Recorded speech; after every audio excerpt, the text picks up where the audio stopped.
Good evening. We're starting our council meeting now, commission meeting, and I am the mayor, so I'm going to start off. Our meeting tonight is specifically for an application for a conditional use permit from a new resident we're very happy to have here. And Mr. Dunmyway, yes, ma'am. I'd appreciate if you could explain your project. Excuse me, we need to do the minutes, don't we? And don't we need to talk to the recorder? Mayor, this is Councilmember Know-It-All. Do you have anything to say, ma'am? Hey, I'm Tammy Mackey. I think I told everyone about the meeting that's going on now. You didn't put notices up? Not sure. So I met some people at the corner market. I was getting some personal stuffs for myself. But I think everybody knows about it, right? Oh, I think, yeah. I mean, this is, Yeah, you everybody can go knows ahead. about this. This is no problem. Is this a meeting or a hearing, actually? It would be a meeting. This Really? was noticed Oh, as a public meeting, not as a public hearing. I thought under section 7233 it was supposed to be a hearing. Oh, okay. Well, I certainly think we should hear from the public. I think any which way, you can go with it, right? What if we just hear from Mr. Dunmyway and we'll figure that out? Thank you, ma'am. Members of the council, my name is Garth Dunmyway. I'm a developer, just moved here from Austin. It's a great place, small town, just like back home. I'd like to build a market here, kind of like the Piggly Wiggly. Call it lipstick on a pig. It's a great place. It's a place where you can go get all your essentials. Get your beer, get your wine, get your cigarette, get your chewing tobacco, all the other kind of things that you know you need on a Saturday night. So I'm very pleased to be here. It's a family operation, been in the family for many generations, and we know we'll do a great operation here in your town. What kind of revenues do you expect to have from your development, sir? Well, we typically, we get about a 20-30% margin on most of our products. So we haven't had any problems making a profit anywhere we go. I know y'all have some high cigarette taxes here in town, but we can still make money, so we're very comfortable coming into your community. We've had a couple of people ask about some of the more adult market type items you might sell. Well, yeah, that's kind of part and parcel with this here product. We people want that kind of thing. You come in, you get your beer, you get your other things. Sometimes they want a girly magazine. That's just part of how it works. There's men, and that's how they are. Mayor, my understanding under the U.S. Constitution is that we are allowed to prohibit these types of uses. Now, wait 1 second. This isn't Texas, but it still's America, okay? I think I know my constitutional rights. If I want to have this here girly magazines, I can have them. This is free speech. This is the First Amendment, ma'am. And we really need the taxes and the revenue. Mayor, we need to hear from our residents out here, because I know that this has caused a lot of discussion out in the community, and there are a lot of people that have strong feelings about this, and we need to get them up here so that we can hear from them about this, because I'm not so sure they're going to like this. This was not noticed as a public hearing. Well, the public's here, and they're here to talk. Can we just have him talk for a few minutes? This was not noticed as a public hearing. Section 42 of our rules and procedures say that we're not allowed to take input if it's not noticed as a hearing. Now I'm all for free speech and First Amendment and all, but this here is my private property. If I want to do this, I can do it. I love these people. It's a great community, but if I want to do this on my property, I have the right to do this. Your mayorship, I understand the zoning where Piggly Wiggly wants to put his facility in is zoned residential. See, we need to hear from these people. Mayor, it's section- his God-given right to be free and do what he wants. God knows we need some flair in this town. Can anybody at the table speak to the zoning? Yes, I can. Under section 42.3, it is actually zoned residential as, with commercial as a conditional use permit. And we are doing a conditional use permit right now, Title I, Section 4 of our code. And the code says, the planning commission, at its discretion, shall decide if they like a project as a conditional use in any zone, and then attach any conditions they want to it. The council, after hearing from the planning commission, can decide if they like their decision, and then do whatever they believe upholds the general plan and decide what they want. And see, and I think we need, because we need to know what these residents think about it, and I can tell you what they think about it, but we need to hear from them so that we can make a correct decision here for the community. Let's just make an exception and have a couple of folks speak. Sir, in the back, did you have other questions? Well, I talked to all of my neighbors and we put together a petition and we don't want Piggly Wiggly in our neighborhood.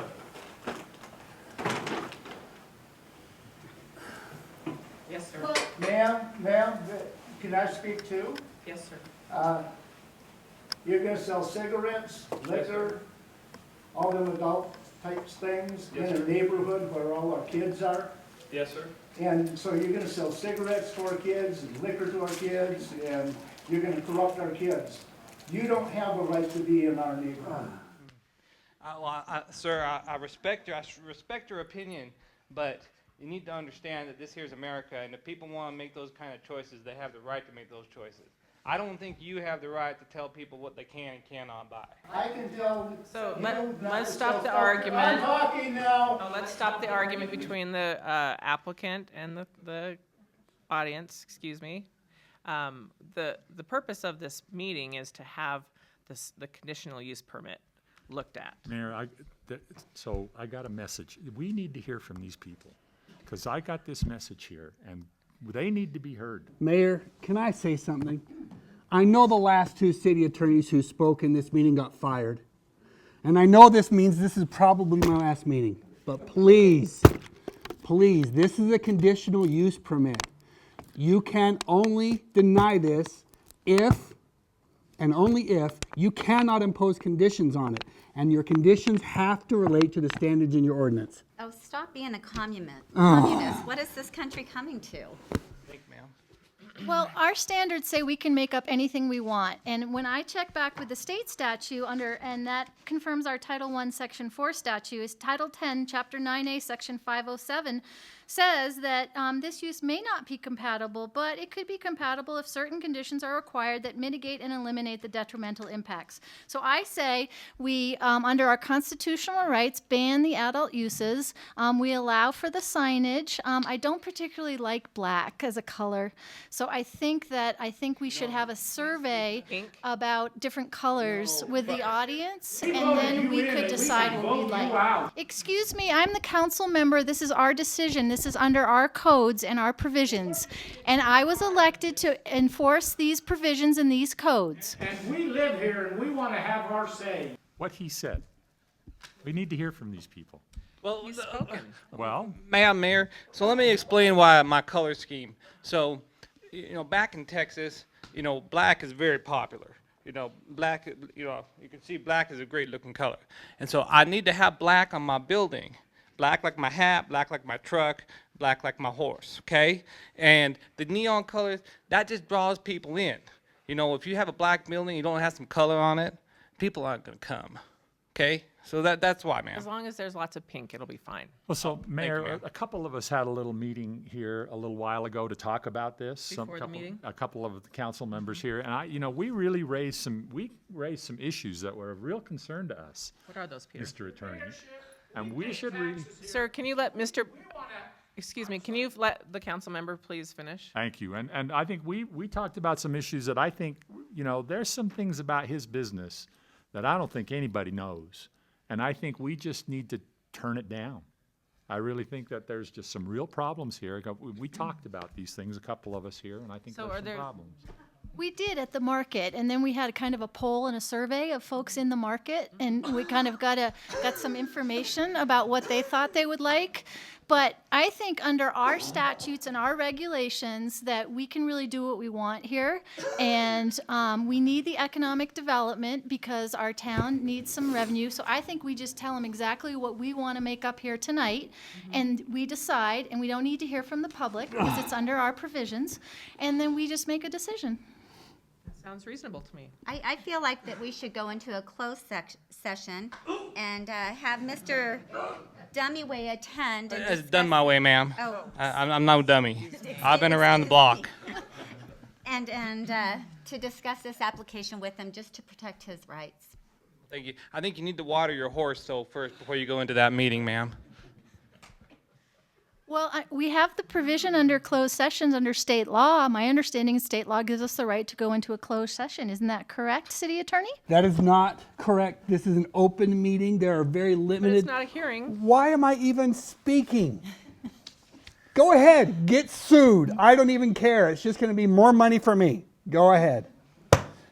You have to have conditions, and you have to impose conditions that comply with your standards of the ordinance. And your ordinances, the only problem that we have here in our town is the standards of our ordinance say we'll just do something that's generally in compliance with what the community wants. Ina, could you please bring us to some kind of motion for something to happen here? Let's see. Let me review my provisions of the code. Statute title number 17A, section 47.3. Basically, again, says what we're, oh, no, that was section 42. Section 43, oh, here's the state code. Says again, the planning commission said that they really like this, but they wanted it to be the black neon and no adult uses. So I think that we should, I don't know, Councilmember Demander, do you have anything that you'd like to say at this point? I think I have to be somewhere else, so can we hurry it up a little bit? Well, Do you Madam think Mayor, we should just go by the provisions of our code, or should we just? I think we can just make the decision. We're in charge, right? So, I think we just need to bring this to a vote. can I recommend some Want to make a conditions? motion? Oh, We don't need oh, to hear from you. You oh, don't matter. Yes, ma'am.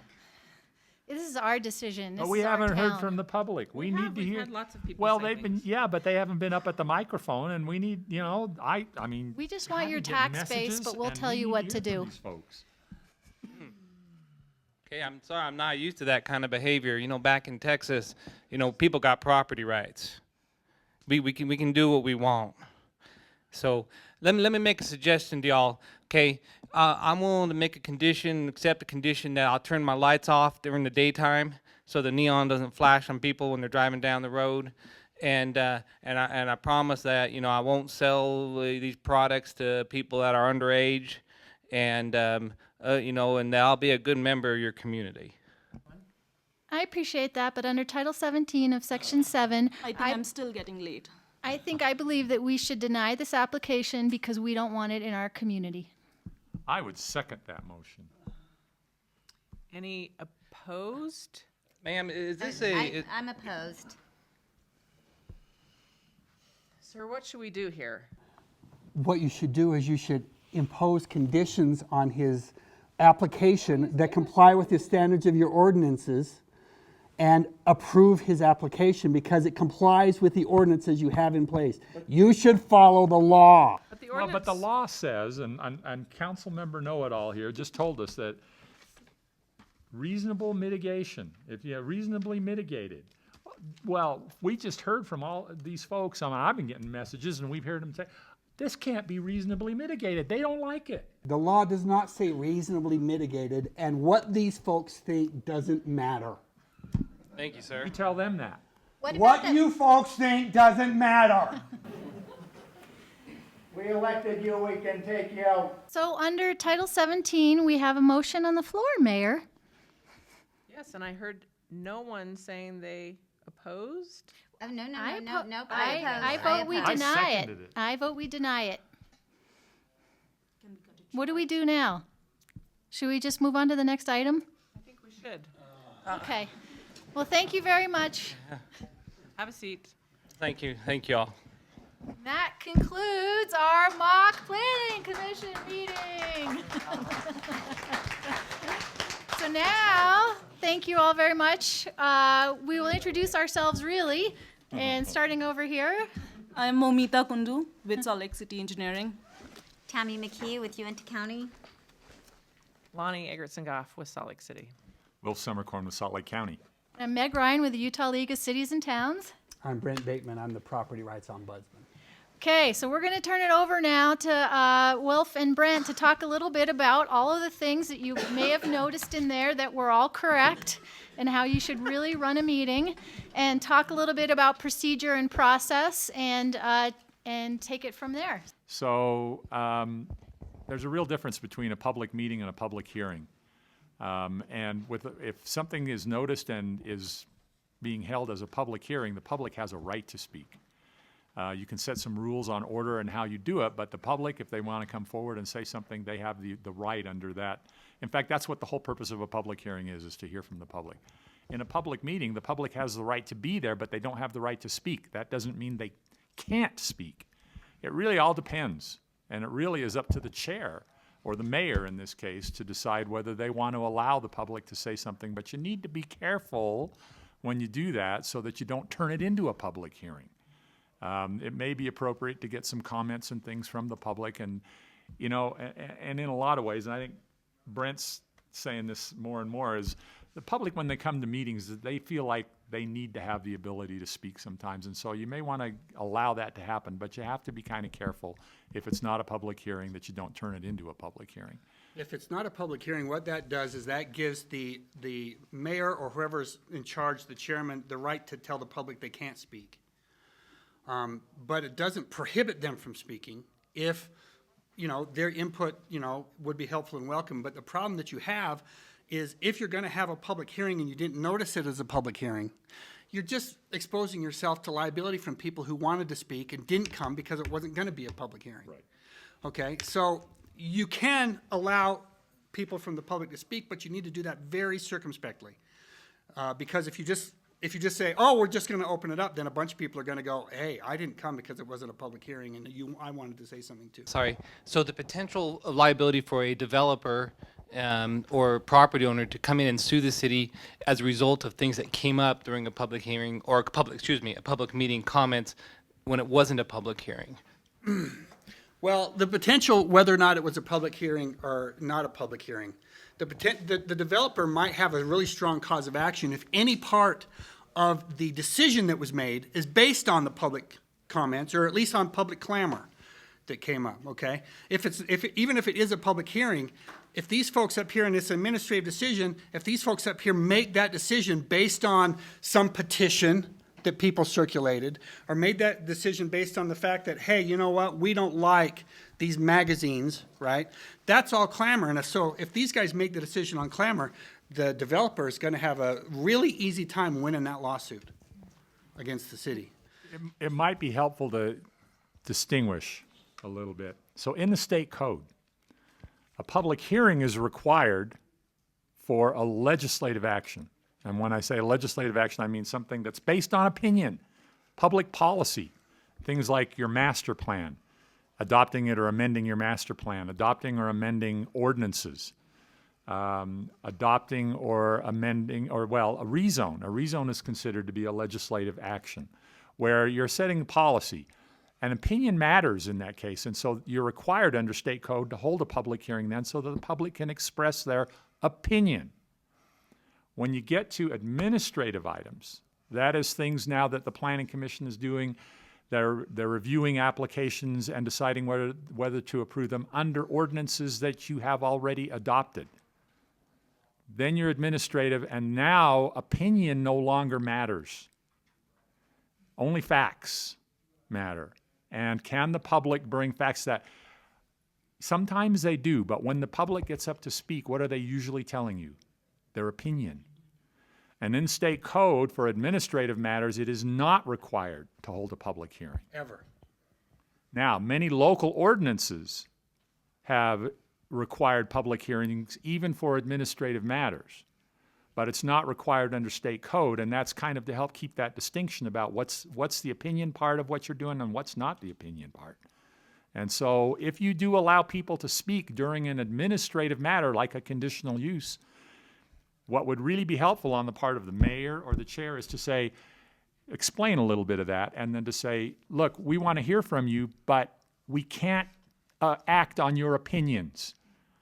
Whether you like this or not really doesn't matter anymore at this point. What we need to determine is whether this meets the requirements of the ordinance. For a second, I thought Wilf was going to ask the audience to vote about whether or not they should Oh, I allow should this. have done that, yeah. That's a part I forgot. I was gonna ask you all to raise your If I'm the hand city and do attorney and stuff. someone asks to do that, I'm immediately looking for another job. Yes, sir. In the Nice job, sense, by the way. You did a really good job. Yeah, you both of y'all did I've been there. Let us have it. I served on the city council for 18 years. Oh, yeah. The meeting aspect of it, the public hearing part of it's fairly well defined. But the public meeting part of it, if you allow one person to speak in a public meeting, it's been claimed it becomes a de facto public hearing, and that all views have to be heard, because even though they may be opinion, they could sway the board.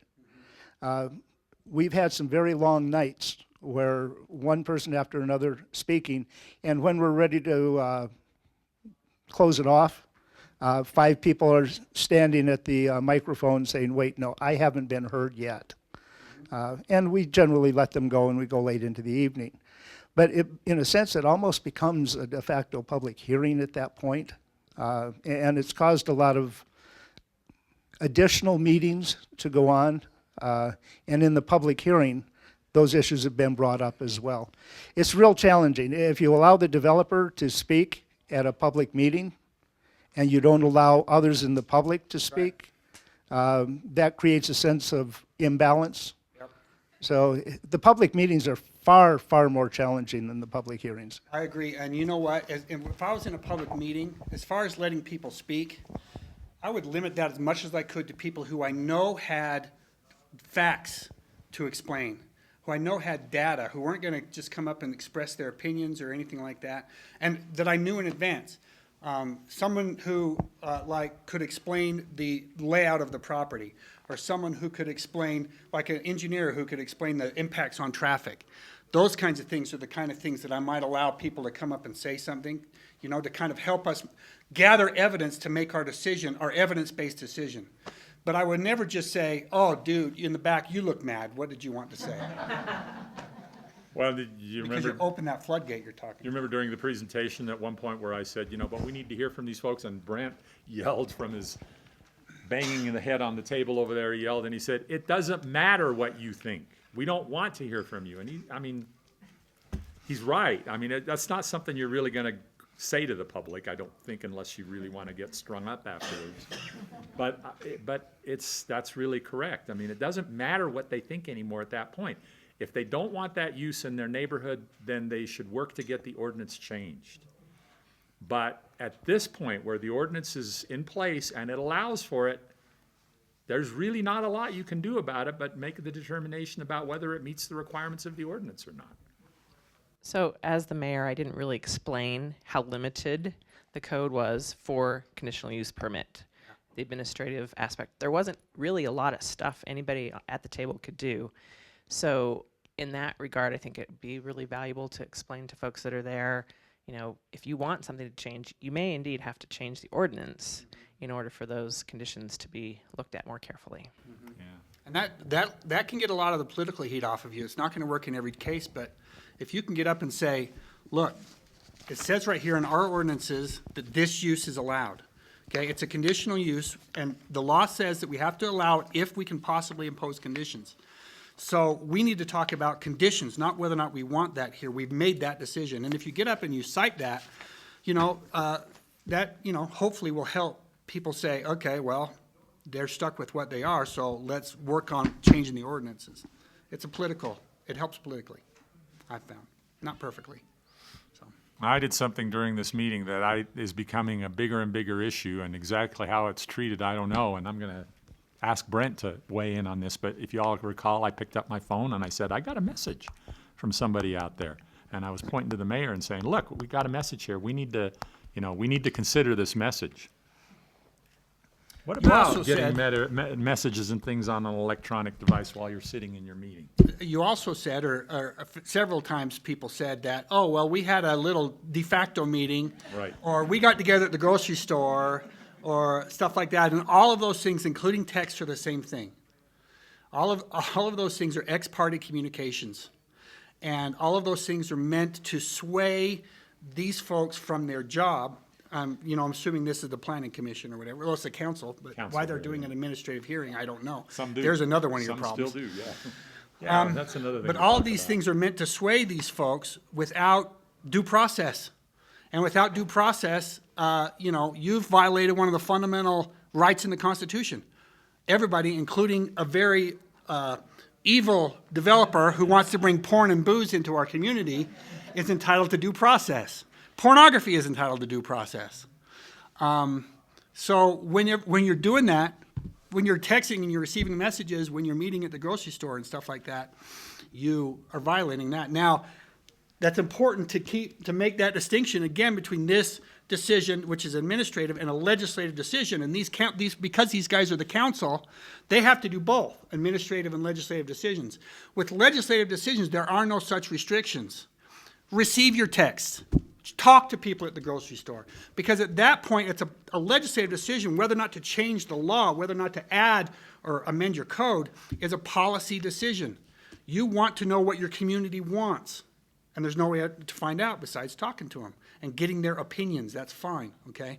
And so that's one of the problems with the council doing administrative hearings, is because the council can get confused about whether or not they should accept the public's, whether or not they should talk to their constituents in the grocery store about these kinds of things. Because if it's an administrative hearing like this one, all of these things violate due process. Well, and I would submit that it's even more confusing, or as confusing, to the planning commission. Because usually by statute and by their own local ordinances, planning commissions do both roles. Yeah, they do. Because they're required under the state code to recommend to the council plan amendments and ordinance amendments and rezones. They're required to do that. The council cannot take any action until they get a recommendation from the planning commission. That's a legislative, that's a policy decision. So in that case, what Brent just said about talk to people, get opinions, fair game. Let anybody talk, get all the messages you want. That's what the planning commission can do. But when they turn around and the next item on their agenda is approving this conditional use permit, now they're wearing their administrative hat, and a lot of planning commissioners have a hard time distinguishing between their roles. Well, here we could listen to the public, here we can't. And it's a little tough. And if it's hard for the planning commission and the council members, imagine how hard it is for the public to understand that.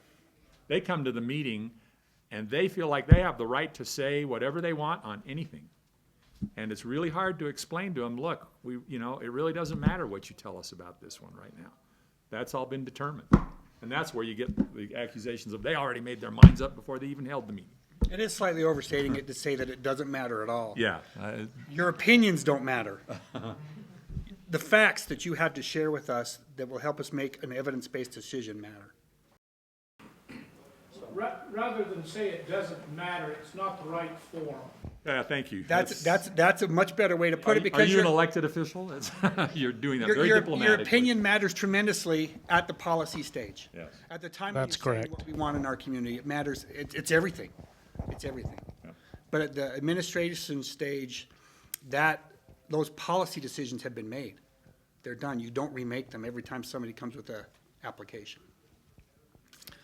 And what makes it really hard is that a lot of times people have no idea what's in their zoning code.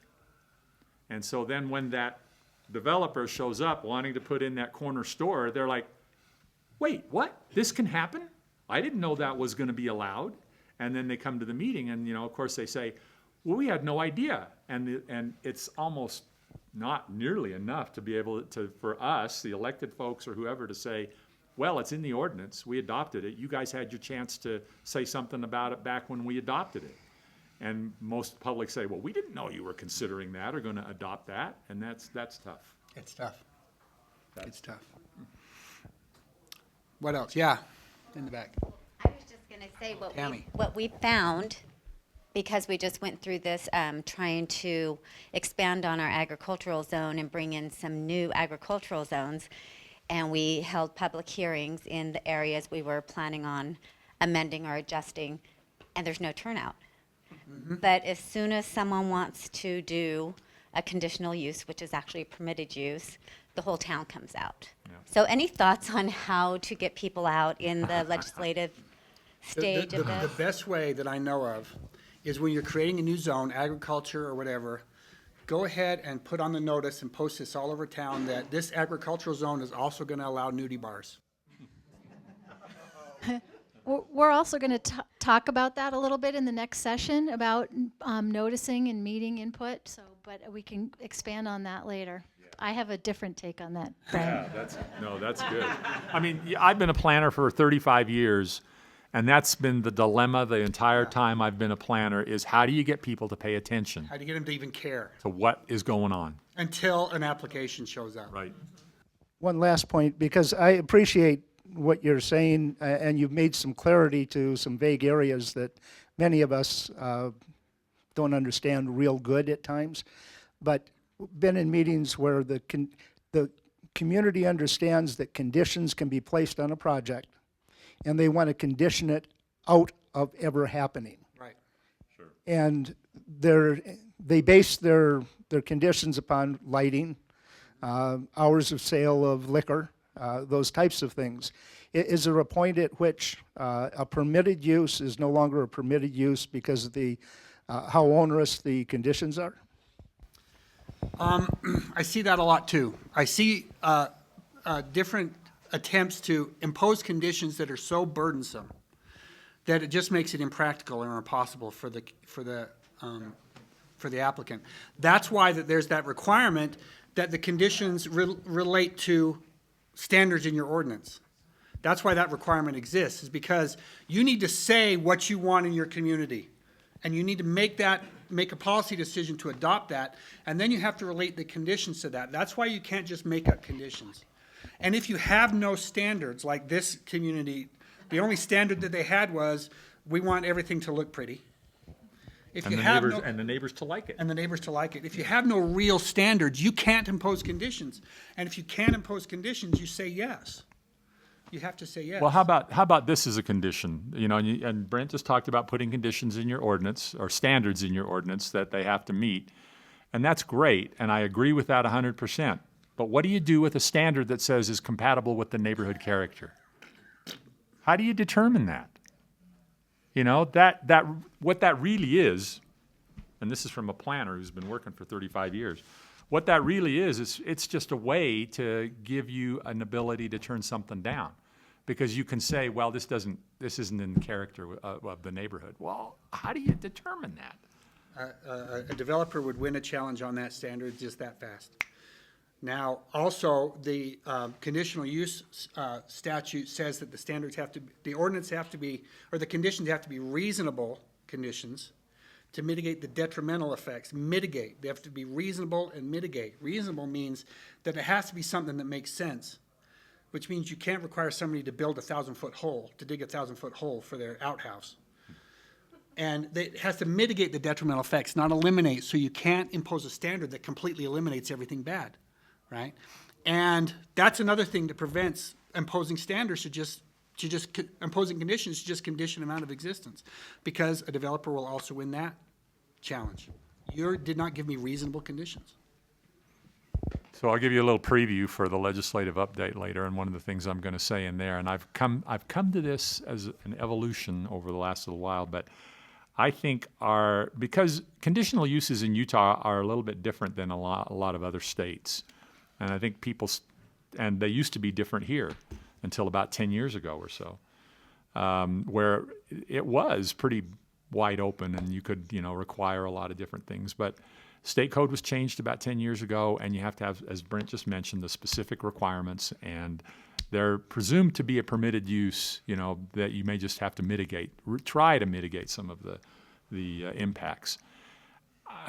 Seeing what's happened over the last 10 years, and like I say, we're going to talk about this in the legislative update session, I've about come to the conclusion that the concept of conditional uses just isn't going to work in Utah anymore. And I'm probably going to start advocating to people and saying, just get rid of conditional uses. It's gasping for breath right now. The whole concept is gasping. And what you do is this. Look at all your zones, decide what's okay to be there, and make them permitted uses. And then if there's anything there that you think maybe you would allow in that zone, you know, that might be appropriate, put it as a permitted use, but put standards with it. Say it's we allow this and it's got to meet these requirements. And if it doesn't meet those requirements, you can say, no, you're not a permitted use. But if you do meet those requirements and it's right there in your ordinance, boom, they're in. And forget all of this nonsense that we go through with conditional uses all the time. Because we have a lot of communities that are getting sued and they're getting into legal trouble. And we're getting into trouble with the state legislature because we're not following the code. Yeah, and that's trouble you don't want. I mean, when the legislature runs on stories, right? And when they hear stories that sound really juicy, we end up with changes to our laws that are just not helpful. And on that vein, we will, in the interim, over the next few months, do a concerted effort to try to educate more about conditional uses through the Land Use Academy of Utah, through training sessions. And so I've also done a little handout with a primer here for conditional uses. It's also going to be available on the Luau website, so they'll be up here as well. But I think we all are kind of unanimous is that we need to look back at our codes and reassess how and why we're using these. Don't be afraid to change your code. You know, if you go to your code and you see something that you think might be controversial or you think you might not really want it there, you might not really want that in this area, change it. Get it out. You know, if you think of something, you want to add something, you want to allow something, or you want to add conditions or change them, change them. You know, I can't believe how many times I see places that think, well, our code is done, so we're good. And then all their planning commission ever does after that is conditional use permit hearings. When the planning commission should be planning. That's their job. And the planning commission should be in a constant state of recommending improvements to the code to the city council. That should be the main thing that they're doing in order to make the city code better. Do you know, are there any cities or counties in the state that are in the process of doing that or have done that yet? Yes. Removed conditional uses? Yes, there's lots. They're either removing them or they're putting more specific standards in their ordinances for their conditions. Which in a way is removing them, because the more specific your standards, the better you're going to be. But the more specific your standards, the less it becomes a conditional use. It more becomes a permitted use with conditions. Yeah. Are these smaller jurisdictions or larger? It's all Okay, over. all right. It's all over counties, cities I know of. They're not necessarily, acting to eliminate their conditional uses now, but they're definitely on a path that leads there. And for an example, think about home occupation permit. So do you typically have lots of standards in there? A 2-foot sign, no parking in the front, 1 employee, right? So that's what they're referencing. Standards, and that you're saying, okay, welcome to our community, but here's what you do, check, check, check. So it's more of an administrative permit, very much like we do building permits, right? Height, setback, parking.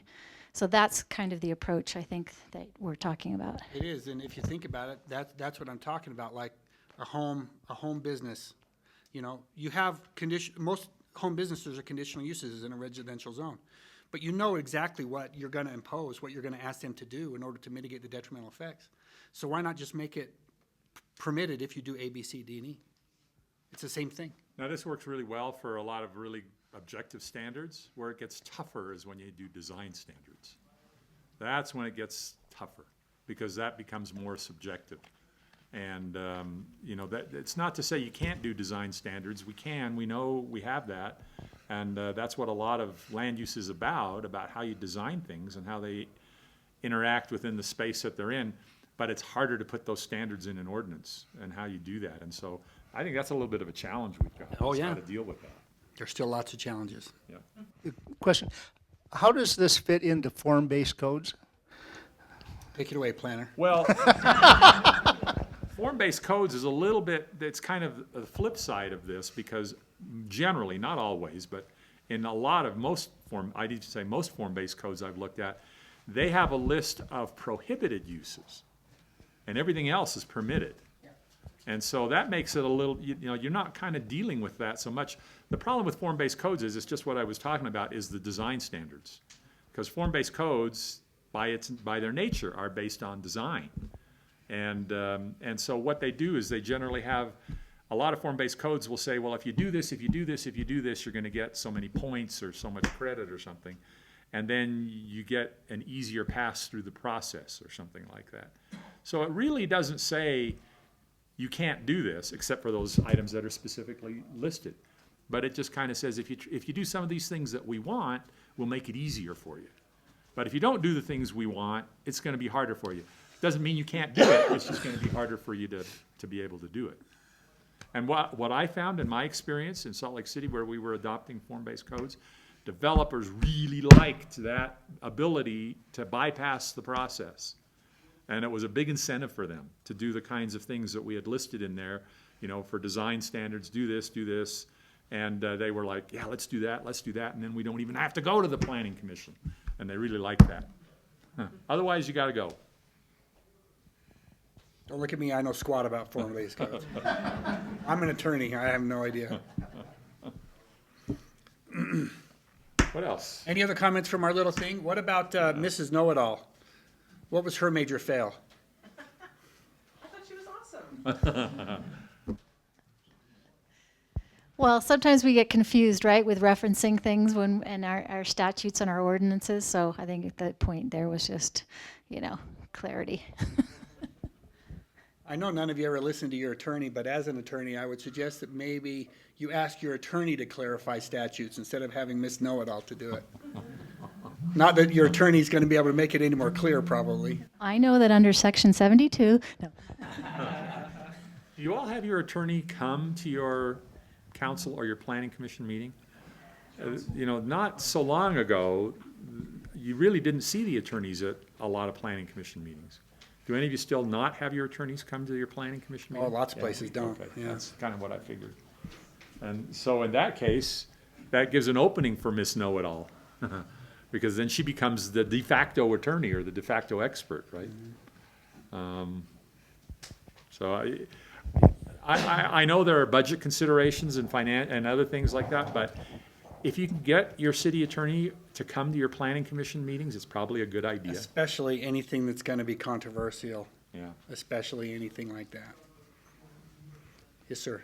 On a planning commission, can it be required that a copy of the code be given to all the commission members so that they can verify it too, so you're not relying on one person's interpretation of Oh, it? sure, you can do that. And just say, we're not gonna even talk about it unless everybody has a copy and can read through it? Now, most of the time when I've seen that happen, they say, oh, thank you very much. That's cynical, right? I'm an attorney. I get to be cynical, right? You've But seen it all, Brent. But yeah, you absolutely can do that. As a matter of fact, that's another thing that I was going to comment about our little thing about the mayor and the complete, well, not complete, but the lack of control over what was happening Right. among, you know, the lack of using the right procedures, the lack of controlling their audience and their outbursts and everything like that. That, I don't know how you have a meeting without a strong person up there doing that. That's really important. I know, you know, it's not something that's in the code or the ordinance or anything, but having a mayor or a chairman of your planning commission that really can control the meeting is really important. It can help prevent a lot of problems on a lot of issues. Yep. I think I was chairing our planning commission last year when we had a controversial, well, it was a trail system that was going to go in right behind our local representative, who is an attorney's home. And one of the problems that we had is, number one, our staff didn't provide us with the code up front. Number two, staff was not very well prepared. And I'm not talking planning staff, I'm talking about Parks and Rec staff. So we're up there as a commission getting code quoted to us incorrectly, I might add, by an attorney who is the neighbor who has a NIMBY problem, who is a state representative. Oh, fun. So Great day that was, I it, bet. it was a wild day, and you know, it what it did is it got the thing continued to a different day, where we had an opportunity to go ahead and go through that again. But it was a lot of wasted time and a lot of upset people over an incorrect understanding of the code because we didn't have an opportunity as a commission to look through that in advance. So.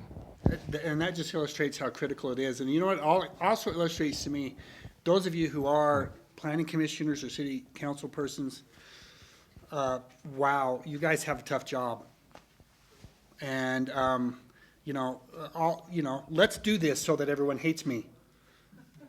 That's basically where you are, but it's so important that you do it, and it's so important that happen, because this is where government hits the road. This is where the rubber hits the road in government, is right here at the local level.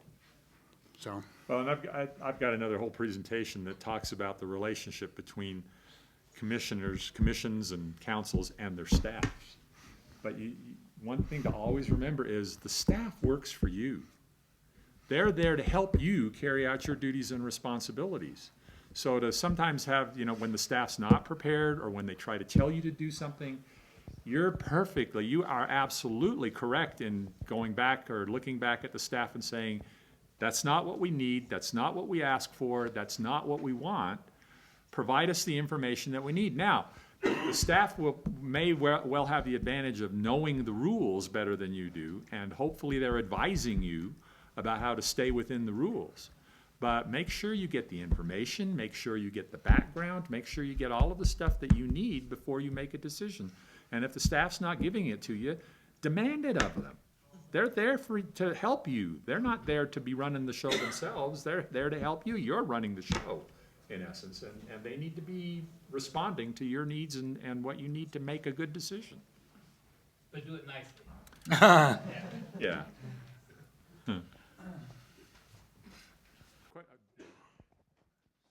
Real quick, Wilf, just on that point that you talked about, the council and the commission, and that staff's responsibility is to the commission. I'm just curious if other communities, our city does this. We have a council member that sits on the dais with our commission during our planning commission meetings. Is that typical, or is there any concern with that, or? There's a lot of concern. There's not typical, and it is very concerning. It used to happen a lot more Okay. than it is now, but it's still occurring. But a lot of places have quit doing it because, particularly on the policy and legislative items, the council's going to get their crack at it anyway. And so to have a council member there who's already involved, early on is probably not the best thing to do, because they're supposed to receive a recommendation from the planning commission that's independent. Right. And if you got a council member sitting there on the planning commission, it's not very independent. So how do you go about evaluating that within your community when it's been the practice forever, and there's concerns, but there's not enough concerns to really say, hey, we need to stop the practice? Well, there's nothing necessarily illegal about that. Right. Is the problem. And so you can't say that it's illegal, but and so if you have a long-standing practice, good luck to you, because people don't like to give up their long-standing practices. But the whole reason why council persons are elected is because they represent the public, right? And the whole reason why commissioners are not elected is so that they can do their job without feeling like they're going to get voted out of office, right? And so if you have that council person sitting there, what effect is that having on the independence of the commissioners and their ability to not only recommend ordinances, but if they have administrative jobs, and I'm sure that council person gets to speak and say whatever they want. They usually don't. I mean, it's very rare that they'll speak up, and they're usually just there, and so. And if they're going to do that, and I honestly don't see a problem with the council saying, well, we want you to be like over planning and zoning, right? You take care of that, which means go to the meetings, find out what's going on. Great. Come and sit in the audience. Yeah, why do they have to sit up on the dais? Come and sit in the audience and listen and observe to What what's effect going does that have on the So- community, on the developers and stuff like that, when they know all this kind of stuff's going on? I think we've been blessed with a council where there are several that came from the commission. Yeah, And that's not unusual. and because of that, I mean, we oftentimes will have a council member that comes and sits on the back row, and that's great. Yep. And we've also talked through it, and if we've had a relatively raucous time in a commission meeting, one of the commissioners will show up to the city council meeting and kind of explain some of the conversation, and that's the way you can carry it back and forth Yeah, without absolutely. a developer feeling like they got end runned. I mean, our council has disagreed with the commission lots of times, and I mean, of course, that's their role. That's comfortable with that. But It is. I really think what happens in a lot of places is that when the planning commission makes their recommendation and then it goes on to the council, and then the council gets, usually they get a written report, which is absolutely good and appropriate. They need that. But then usually a staff person will be in front of the council and tell them what happened in the planning commission meeting. I think that's wrong. I think the planning commission chair or somebody from the planning commission should be there to say to the council, this is what we recommended and this is why we recommended it. And it has a lot more weight and credibility and probably is more accurate, if I can say, as to characterize what happened, if it comes from a member of the commission rather than from a staff person. Again, the staff people are there to help, but it's the commission's responsibility to make the recommendation, the commission, not the staff. And so I've always encouraged and said, you know, have a planning commissioner, particularly the chair, go to the council meeting and tell them what happened at the meeting and why it happened. Oh, I'm the chairman of the American Fork Planning Commission, and the mayor has requested my presence at every city council meeting. Right. Just for that purpose. Yep. Never mind, we're good friends and both retired military, but, you know, he wants to hear from me, especially on a split vote. Yeah. The city council is not so concerned when it's unanimous, but when it's a 3-4 or a 7-1 or whatever Yes. it may be, the mayor makes me get up and explain why we did what we did and how come we did it. So like I said, I've been in this planning business for 35 years and done a lot of, you know, I've had to go to many council meetings and try to explain what happened in the planning commission meeting, and it really gets uncomfortable when I'm up there saying to the council, well, this is what the planning commission recommended, but not everybody agreed with it. And why did they not agree with it? And I'm put in the position of trying to explain why certain members didn't agree, and they're probably going to get mad at me because I'm not explaining it really the way they wanted to have it explained, you know, so it gets really uncomfortable. And that's why it's good to have the commissioners there to do their explanation to the council as to why they voted the way they did. And there's also another, other option is still, in my community, on bigger issues, or if they're going through general plan or zoning code updates, they have joint meetings.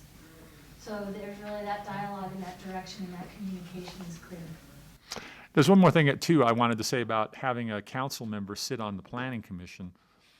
And this goes back to a comment that Brent made right early on when we talked about this, because this was our mock meeting. It was a conditional use permit, which is an administrative action, but we were having the council do this. You know, councils by nature are policy bodies. They adopt the rules, but they're really not, if we have a good separation of powers and functions, they're really not supposed to be, shouldn't be in the role of also administering those rules. Give that back to another body that then, because the council, I mean, you all have seen this, I've seen it numerous times, they are so tempted to make new rules while they're sitting there or change the policy while they're sitting there, but they haven't gone through the process to do that. And they feel like they can because they're elected. They can do that. You know, that's what they were elected for. But there's a process you need to go through to do it. And so to put them in an administrative role is really tempting fate, because they'll listen to the folks that are there at the meeting and people that have talked to them before the meeting, and they'll say, well, I don't think we should do this because this is not something the community wants. Okay, great. Then change your ordinance. Go through the process. But a lot of them really feel like they can do it because that's what they were elected to do. And talk about a long-standing practice that's hard to get people to give up. If the council is making all administrative decisions, they like that because they feel like they're in control. When it's really the ordinance that's in control, not the body making the administrative decision. So they just don't like to give that up. I'm from Francis, and we have a situation where we had a zone amendment, which we know is a discretionary decision. The Planning Commission denied the zone amendment unanimously. I went to the City Council the next week. They again had another public hearing, and the City Council approved it. And in Francis, just like many others, the City Council has the administrative body decision. They have the final say. The Planning Commission was very upset, and they'd like to appeal, and they wrote a letter asking to appeal the decision. And as far as I understand, the Planning Commission can't appeal. Maybe a citizen could. Well, it depends. Was it a legislative? What was the action? A rezone? Did you say? A zone change. See, that's a legislative action. There is no appeal from a legislative Well, action. that's not necessarily true. There's no victorious appeal. Well, yeah. Okay, thank you. Yeah, that's right. The Planning Commission probably could appeal that decision. They will lose. Because even though they said no, the council said yes. It's a legislative decision, and the council, it doesn't matter who appeals it. No one wins that case. No one wins that case. So would you recommend that, we have like a joint meeting where they discuss, or you just basically tell the Planning Commission they're the last say and you just need to buck up and If I was your swallow excellent pride? city attorney, who I know well, I would tell the Planning Commission, just let it go. Yeah. Okay, that's kind of what we're doing. Yeah, if you don't like it, go get on the council. So, and that's a good point. With legislative actions, the Planning Commission makes a recommendation, the council makes the final decision, and that includes rezones. Now, in some states, interestingly enough, rezones are administrative actions because they view them as implementing the plan, which was the policy action. And so when you're rezoning, you're just implementing your plan. That's an administrative act. That's not the case in the state of Utah. For a while, it was kind of vague whether it was administrative or legislative, but we've had some recent court cases where it's pretty clear now rezones are legislative actions, which means the Planning Commission recommends, the council decides. If somebody doesn't like what the council decides on a legislative action, their recourse is to go out and try and collect enough signatures to get it on the ballot. That's the way you overturn a legislative decision in the state of Utah. There is no appeal to like an appeal authority or to the courts on those kinds of actions. Like I said, you can appeal to the court. People do it, yeah. Best of luck to you. But yeah. Meg, do we have time for one more question? Or we need to wrap up? Okay, one more. Last question. It's in California, so I don't know if the rules are different here. Oh, yes. Okay. Good for you.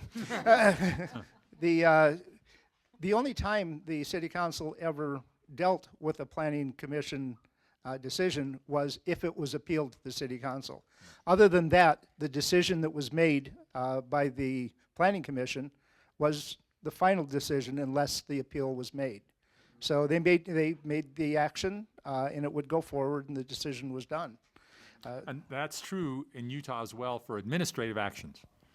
The Planning Commission or whatever body or whatever individual has been designated, that's the final decision. And if somebody disagrees with that, they can appeal it to an appeal authority, which is either your Board of Adjustment or a hearing officer or something like that. Some places it still is the city council, which is another really bad idea in my opinion. Yeah. But yeah, administrative decision, there is appeals, and you can win that appeal. But for a legislative decision, yeah, the only way you can win a legislative decision appeal is if you can prove that the decision is illegal, that it flat out violates the state code or flat out violates something else in the ordinances. Or if it didn't follow due process. I hope I was making myself clear that Planning Commission's decisions were done when they made their vote and their decision. And the only time the council would hear it is if someone appealed it to the council. See, and the thing in Utah is there's just way more flexibility as to how that works. Because you have to have a land use authority who makes the decision, and once that decision is done, and you have to have the appeal authority who people can appeal that decision to.